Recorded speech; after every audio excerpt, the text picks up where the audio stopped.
Halo Miming Yela. Nawa na pod si Sasa ba?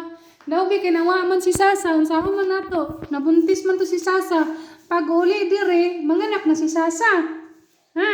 Manganak na si Sasa pag uli. Wagoy, imong mama laagan. Ikaw nga laki dili kalagan. Butan lugar kunuhay ka. Ikaw nga laki di kalagan. Imong mama nga bay laagan. Bitan nato mong dunggan og hugaw ba? Nabay kagid imong dunggan. Aw limpyo man dai ni iring. Kari iring nga limpyo dai ni pati mga tiil limpyo dili hugaw. Ate kayo limpyo lagi kami. Dura kag gitugnaw sa gutom. Gigutom niyong iring. Ay, ang ngipon dagko kayo. Hait pa yung kay ngipon ang Miming. Ate kayo patulog-tulog jud ate kay patulog-tulog man. Perti jud ka kundatan berahon ako berahon. Jud patulog-tulog aram ignon.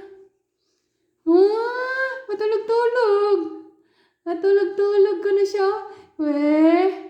Iring na ko nga yellow cat. Si mama Sasa laagan. Buros na to pag uli. Manganak na din to pag uli. No, manganak na to pag uli, no? Kaya dako naman tiyan. Dako naman tiyan ni mama Sasa. Hala. Ngana, dako nagtiyan si mama. Hala, ang dunggan ni mo, dirty man. Ikas, uy, dirty Japon. Dirty ang dunggan. Grabe ka dirty sa dunggan. Katulgon man. Ano man na? Atik, limpyo-limpyo pa daw siya. Ang dila ba ya? Kahugaw. Siya to, may kuto. May kuto. Ano to? Kuto. Kuto. Butan lugar ka. Butan ka?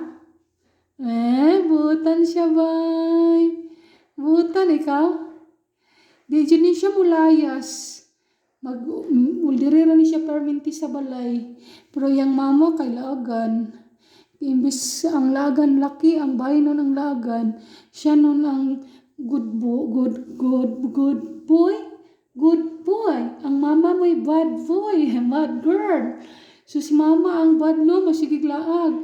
Ikaw di ka mo laag ba? Di na siya lagan. Shh. Hello.